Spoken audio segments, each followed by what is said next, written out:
Salut tout le monde, très urgent et très bonne nouvelle depuis le Burkina Faso. Mes frères et sœurs, le capitaine patriote, fils de Thomas Sankara, vient de taper fort. Des milliards de francs CFA détournés. Un réseau de malfrats a été découvert au ministère de l'Action humanitaire. Des milliards ont été détournés, a annoncé le président du Faso, le capitaine Ibrahim Traoré. L'ère de la sensibilisation est passée. Martel le capitaine Ibrahim Traoré qui assure que des actions seront menées contre tous ceux qui détournent les derniers publics. Le capitaine patriote. Nous vous laissons écouter le capitaine lui-même. Il va tout expliquer ici. Nous disons chapeau au capitaine Ibrahim Traoré. Voilà un vrai leader. Écoutons. Pour pouvoir relever ces défis-là.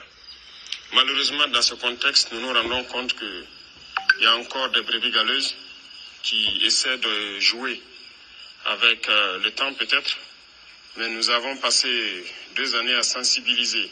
Et je pense qu'à un moment donné, le peuple même trouvait que nous sensibilisons trop, il fallait passer à l'action. Et à partir d'un moment donné, nous avons décidé de passer à l'acte.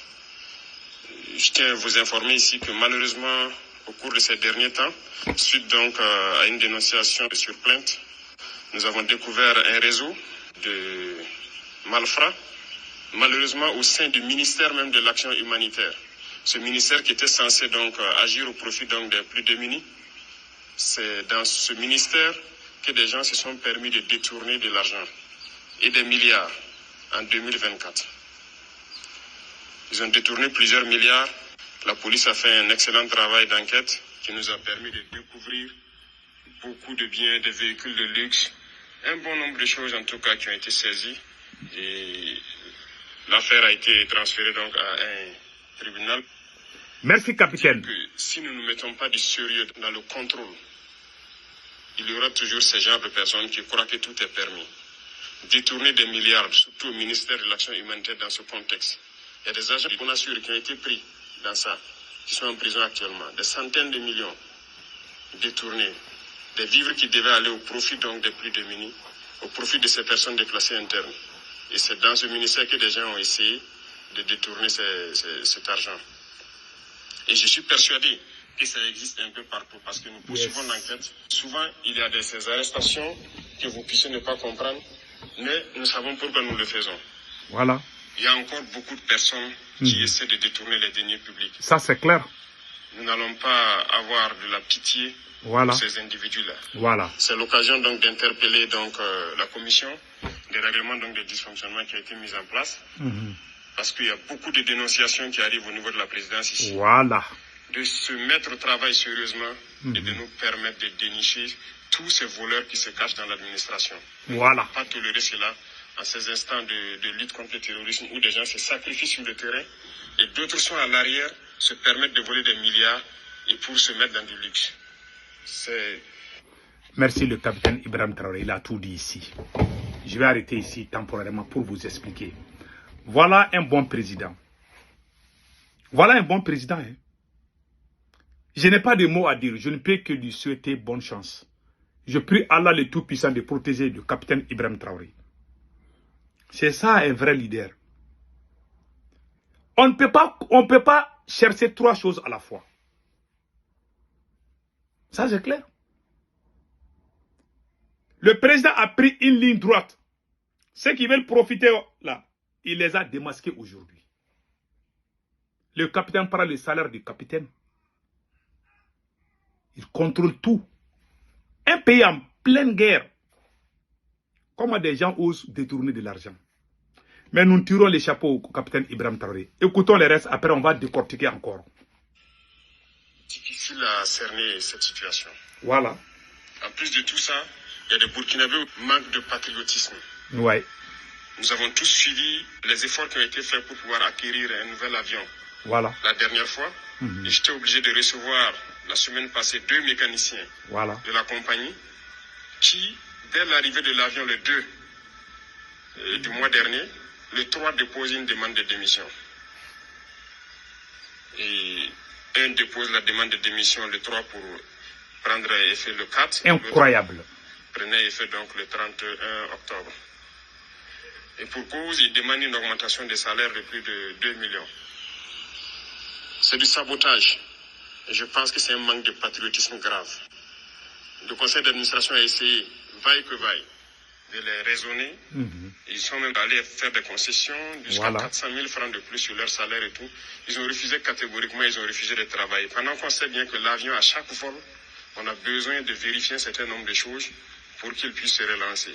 Mais ils ont refusé de travailler pendant que le nouvel avion venait d'arriver. Ça, c'est du sabotage pur et dur. Ça, c'est clair. Un avion qui arrive le 2 et le 3, vous décidez de ne pas travailler, des mécaniciens.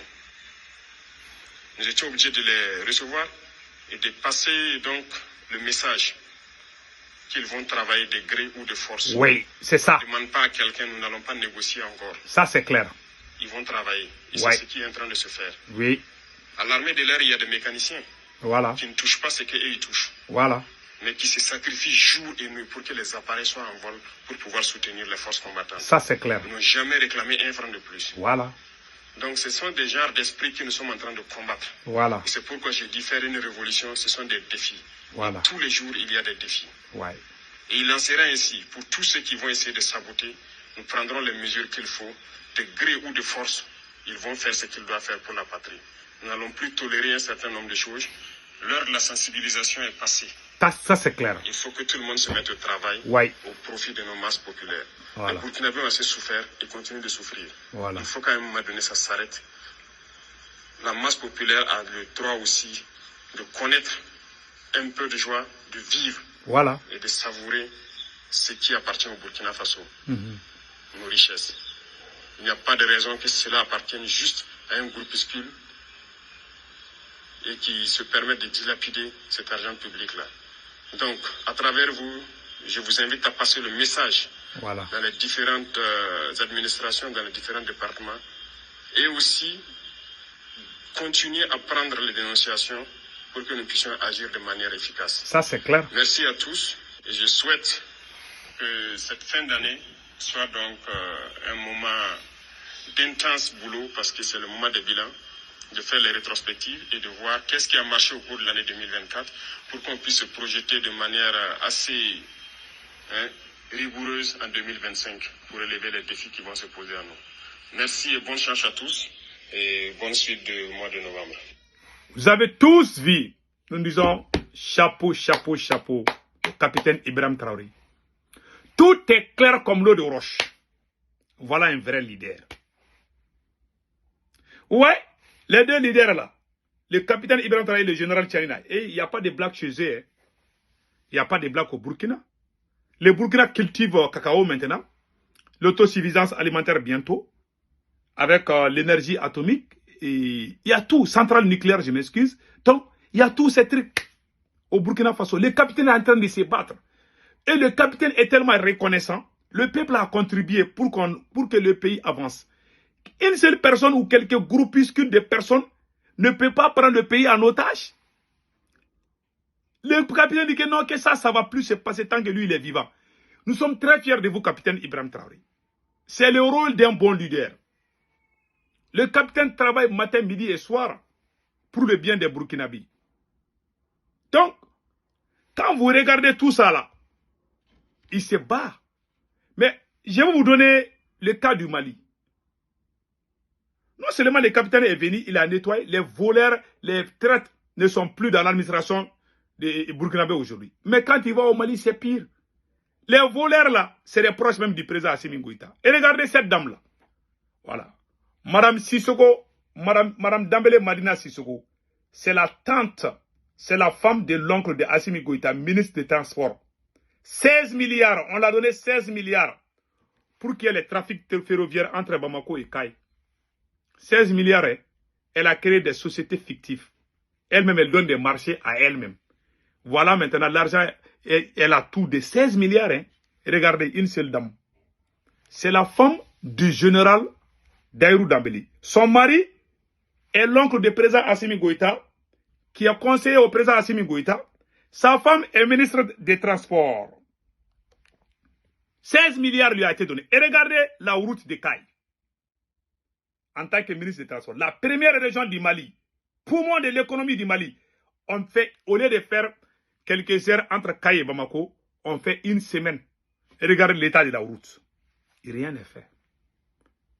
On bouffe des milliards pendant que les militaires se battent au front au Mali. On a des difficultés même au front là-bas. On fait des victoires, mais il y a des difficultés. On bouffe des milliards au Mali, mais au Burkina, on ne peut pas bouffer des... Parce que quand ils montrent ces choses-là, il y a des gens limités. Et regardez, ça c'est le grand frère de Assimi Goïta aussi, qui est conseiller au palais présidentiel. Toute sa famille, il s'est fait entrer par toute sa famille. Moi, je jure Allah, il n'y a personne au Mali qui veut me dire que c'est faux. Ça, c'est le grand frère du président Assimi Goïta, qui est conseiller. Ça, c'est l'oncle du président Assimi Goïta, qui est conseiller. Lui aussi, sa femme est ministre des Transports. Elle a détourné 16 milliards. La voilà ici. Madame Dambélé Madina Sissoko. C'est la femme du général Daïrou Dambélé qui est aussi conseiller à Koulouba. Les voilà ici. L'ancien ministre de la Défense de l'ancien régime. Au moment où on faisait coup d'État, c'est lui qui était le ministre de la Défense. Et l'oncle du président Assimi Goïta. Voilà pourquoi il y aura jamais... Tagassimi est à la tête là. Avec ces gens-là, il n'y aura jamais de changement au Mali. Des milliards sont détournés. Ça vaut plusieurs mois qu'on n'entend pas que l'armée malienne a reçu des armements parce qu'on est en train de tout bouffer. Le président Assimi Goïta, ses copines, ses amis, ses femmes, tout. Et regardez, voilà son oncle, ça c'est son oncle, le général, qui était ministre de la Défense de l'ancien président qu'on a chassé. Il était ministre. Aujourd'hui, il est conseiller à la présidence. Et sa femme est ministre des Transports. Et voilà l'état de la route de Caille. Elle a détourné 16 milliards. Et ce n'est pas encore fini. Hein. Il y a aussi l'oncle du président Assimi Goïta. Il y a son oncle, il a un deuxième oncle, le petit frère de la maman de Assimi Goïta. Lui, il était le PDG de la CMDT. Il a détourné des milliards pour l'engrais. Les oiseaux sont sortis. Lui-même, il a reconnu avoir acheté des produits toxiques qui a causé la mort de plusieurs cultivateurs. Ça, c'est l'oncle de Assimi Goïta. Lui, c'est un assassin. Il a détourné des milliards au temps d'Ibeka. Il a été chassé. Assimi, il a fait revenir comme PDG de la CMDT. Bon, quand il regarde ces choses, il regarde ce qui se passe au Burkina. On entend quelques petits voyous qui vont sortir dire « Ah, il ne faut pas comparer, hein. Ah, nous on contribue. » Il y a des voyous qui disent « Non, il faut aider Assimi. » Si Assimi est en train d'échouer, ce n'est pas la faute au peuple malien. On a accepté l'embargo. On a accepté des coupures d'électricité. Malgré tout, son oncle qui a détourné des milliards n'a pas été arrêté. On ne peut pas construire un pays avec les propagandes. La bouche là ne construit pas un pays. Ce sont les actes. Et le capitaine est en train de poser des actes et non la propagande. On voit chaque jour, il y a des armements qui viennent au Burkina. Au Mali, la famille d'Assimi Goïta a tout bouffé. Je ne mens pas. Tout ça, c'est sa famille. Toute sa famille occupe tout au Mali.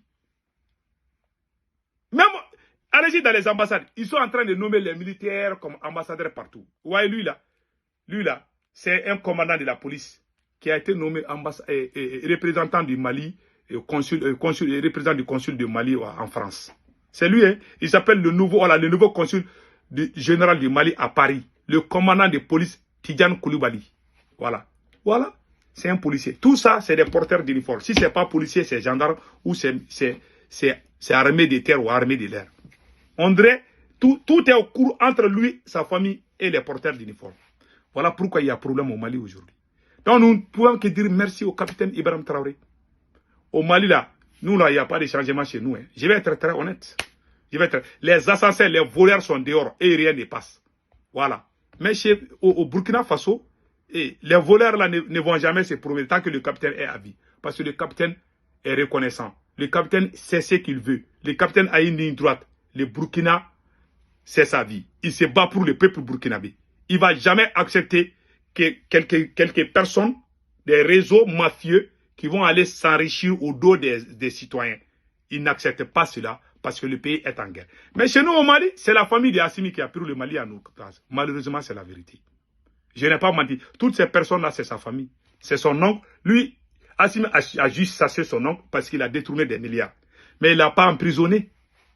Non seulement il a détourné des milliards, Nango Dambélé, l'ancien patron de la CMDT, non seulement il a détourné des milliards, Mais il a acheté des produits toxiques pour les cultivateurs qui a causé la mort de plusieurs cultivateurs. Et les oiseaux circulaient sur les réseaux sociaux. Rien n'est fait. Que Dieu bénisse le Burkina. Passez un excellent week-end.